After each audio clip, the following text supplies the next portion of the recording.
ओम श्री गणेशाय नमो नमः।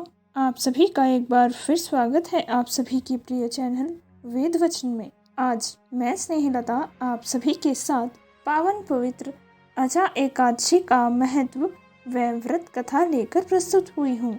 हर माह की 2 एकादशियाँ होती हैं और हर एकादशी का अपना अलग एक महत्व होता है। धरा पर आए हर इंसान को अवश्य ही एकादशी व्रत करना चाहिए।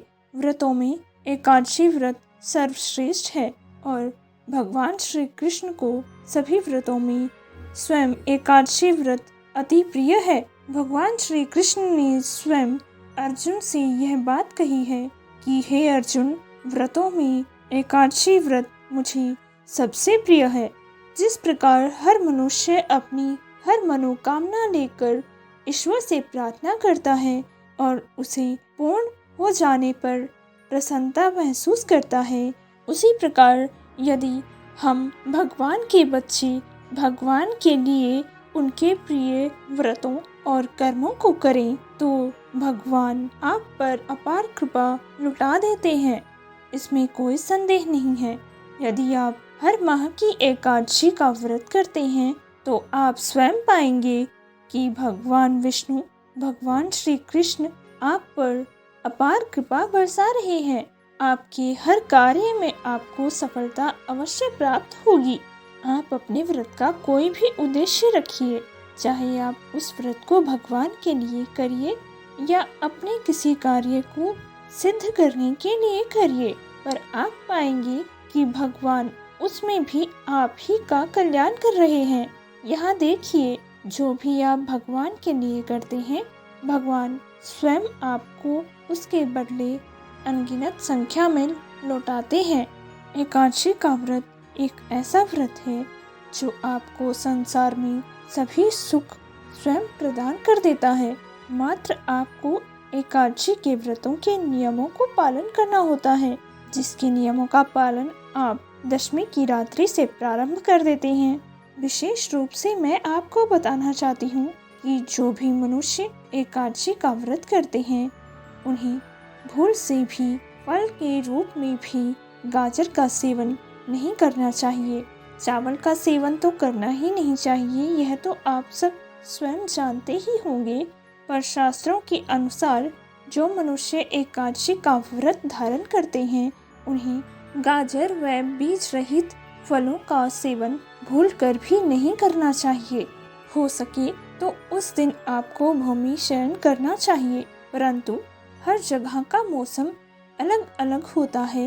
इस कारण कई बार हम इसका पालन नहीं भी कर पाते हैं, परंतु हम जानते हैं कि सनातन धर्म के जो भी सिद्ध पुरुष हैं, वह अपनी साधना को पूर्ण रूप से निभाते हैं और भगवान की कृपा से उन्हें अपार शक्ति प्राप्त है। आज भी हमारे सनातन धर्म में ऐसे महात्मा हैं जो आपकी मन की बात को बिना कहे जान लेते हैं। यह कोई खेल की बात नहीं है, उसके पीछे उनकी वर्षों की तपस्या व साधना होती है। कहने को हम कुछ भी कह सकते हैं, परंतु जब तक अपनी कड़ी लगन व तपस्या से मनुष्य यह सब नहीं करता, वह यह सब सिद्धियां नहीं प्राप्त कर सकता। भूल कर भी मनुष्य को अपने गुरुजनों, अपने से बड़ों और महात्माओं का अपमान नहीं करना चाहिए। भले ही आप उन पर विश्वास करते हैं या नहीं करते, वह आपका निजी संकल्प है, परंतु आप यह अवश्य जान लें कि यदि आप इस संसार में हैं तो आप अवश्य ही अपने कार्य को सफलतापूर्वक कीजिए, परंतु भूल कर भी अन्य किसी मनुष्य का अपमान मत कीजिए। इससे आपको उस समय पता नहीं चलेगा, परंतु उसका फल जो आपको बाद में प्राप्त होगा वह अति दुखदायक होगा। इतनी छोटी छोटी बातों से हम अपने जीवन को सरल बना सकते हैं, परंतु मनुष्य स्वयं ही अपने कर्मों से अपने जीवन को कठिन बनाता है और फिर कहता है, मैं इतना पुण्य करता हूँ और फिर भी मुझे दुख प्राप्त हो रहा है। अपने कर्मों पर पूर्ण रूप से ध्यान देते हुए सत्कर्म की ओर चलिए और अपने कार्यों में निश्चित रूप से सिद्धि प्राप्त करिए। आइए अब मैं आपको अजा एकादशी का महत्व बताती हूँ। धर्मराज युधिष्ठिर ने कहा, हे पुंडलीकाक्ष, आपको मेरा कोटि कोटि प्रणाम है। मैंने आपसे श्रावण शुक्ल पक्ष एकादशी की व्रत कथा का वर्णन सुना है। अब कृपा कर आप मुझे भाद्रपद मास के कृष्ण पक्ष की एकादशी के विषय में बताइए। इस एकादशी का क्या नाम है तथा इसका व्रत कैसे करना चाहिए? इस व्रत के करने से किस फल की प्राप्ति होती है? इस पर भगवान श्री कृष्ण बोले, हे कुंती पुत्र, भाद्रपद मास के कृष्ण पक्ष की एकादशी को अजा एकादशी कहते हैं। जैसा कि आप नाम से ही जान पा रहे हैं कि इस एकादशी के व्रत से ही आपको आपके कार्य में अजय होने का आशीर्वाद अवश्य प्राप्त होगा। इसका व्रत करने से सभी पाप नष्ट हो जाते हैं। इस लोक और परलोक में मदद करने वाली इस एकादशी व्रत के समान संसार में दूसरा कोई व्रत नहीं है।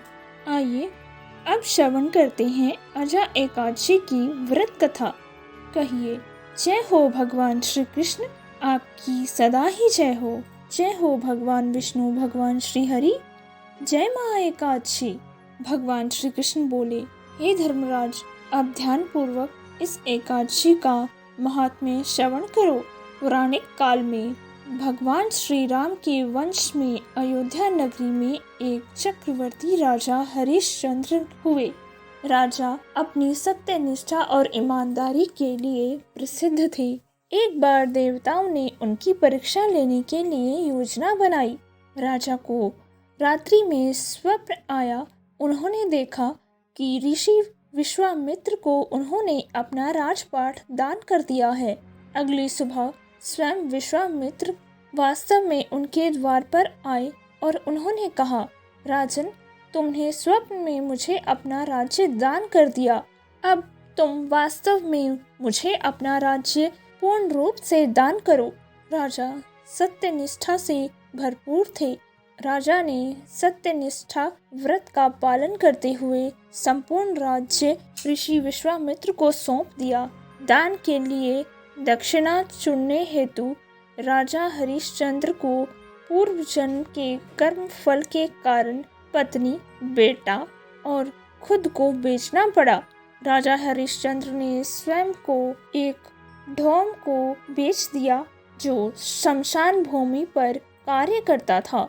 वह राजा को अपना कार्य सौंपकर वहां से चला गया। अब राजा स्वयं एक चंडाल का दास बन गए।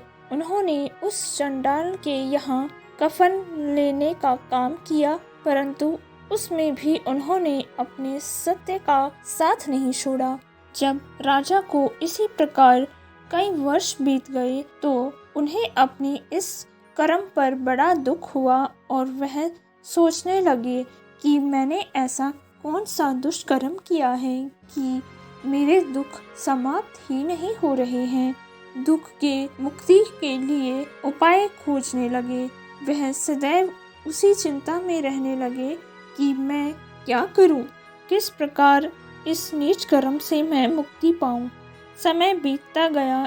एक बार की बात है, वह इसी चिंता में बैठे थे, तभी श्री गौतम ऋषि उनके पास आए।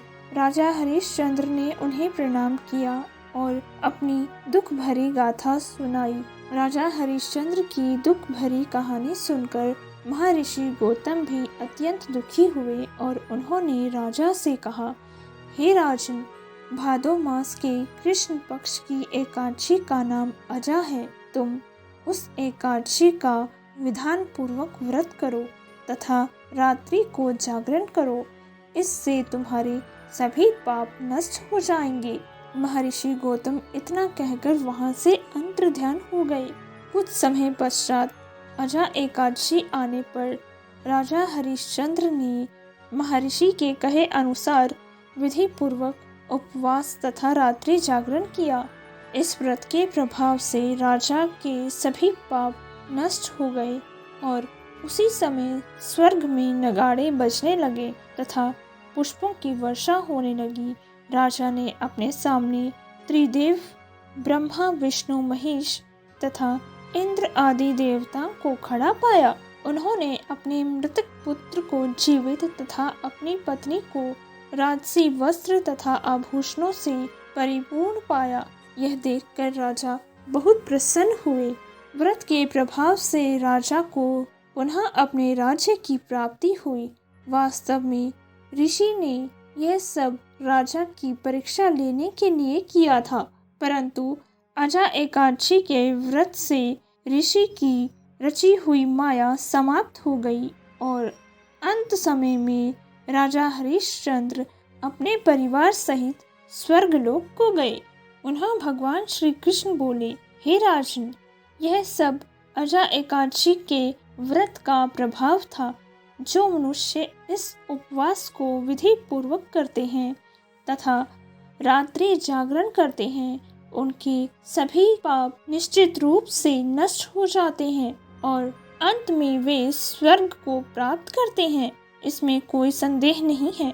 इस एकादशी के व्रत कथा के श्रवण मात्र से ही मनुष्य को अश्वमेध यज्ञ के फल की प्राप्ति होती है। इसमें कोई संदेह नहीं है। धरा पर आए हर मनुष्य को अजा एकादशी के व्रत को अवश्य करना चाहिए। आप स्वयं देख पा रहे हैं कि इतने छोटे छोटे उपाय हमारे शास्त्रों में दिए हैं, जिनके विधि पूर्वक करने मात्र से आपके सभी पाप नष्ट हो जाएंगे और स्वयं आपको मात्र व्रत रखने से ही अश्वमेध यज्ञ की प्राप्ति होगी। हर युग का अपना एक महत्व होता है, परंतु कलयुग की सबसे बड़ी और अच्छी बात यह है कि कलयुग में मात्र भगवान नाम श्रवण करने मात्र से, उच्चारण करने मात्र से मनुष्य को हर सुख प्राप्त हो जाता है। कलयुग की महिमा अपार है। भगवान श्री कृष्ण के कहे अनुसार आप सभी से भी निवेदन है कि आप सभी अजा एकादशी का व्रत अवश्य करें और इस जीवन के साथ साथ अपने पूर्व जन्मों में किए पापों से पल भर में मुक्ति पाएं। हम मनुष्य ये नहीं जानते कि हमने पूर्व जन्म में क्या पाप किए हैं, यहाँ तक कि इस जन्म में भी जाने अनजाने हमसे अनेकों पाप हो जाते हैं, जिनकी हमें समझ तक नहीं होती। यह सरल से उपाय व उपवास कर अपने जीवन को पूर्ण रूप से पुनः शुद्ध किया जा सकता है। इन छोटे छोटे अवसरों को ना गवाएं। यह थी पावन पवित्र अजा एकादशी की व्रत कथा व महत्व, जो कि मैंने आप सभी को कह सुनाया। आइए अब जानते हैं कि आप इस वर्ष सन 2023 में अजा एकादशी का व्रत कब कर रहे हैं और इस व्रत का पारण आप कब करेंगे। सन 2023 में अजा एकादशी का व्रत हम सब 10 सितंबर दिन रविवार को करेंगे और इस व्रत का पारण हम सब अगले दिन सोमवार सुबह 6:04 से 8:33 के बीच कर लेंगे। यह सबसे उत्तम समय है व्रत के पारण के लिए। आशा है आप सभी को यह वीडियो व जानकारी पसंद आई हो।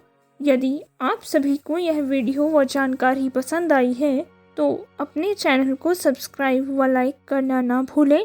आपके लाइक्स व सब्सक्राइब्स ही हमें आप तक अच्छे से अच्छे वीडियो पहुंचाने के लिए प्रेरित करते हैं।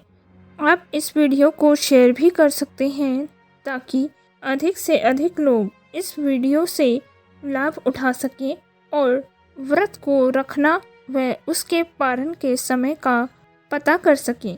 मैं प्रार्थना करती हूँ कि भगवान विष्णु, भगवान श्री हरि, माँ एकादशी इस कथा व महत्व को सुनने वाले हर मनुष्य की हर मनोकामनाएं शीघ्र अतिशीघ्र पूर्ण करें।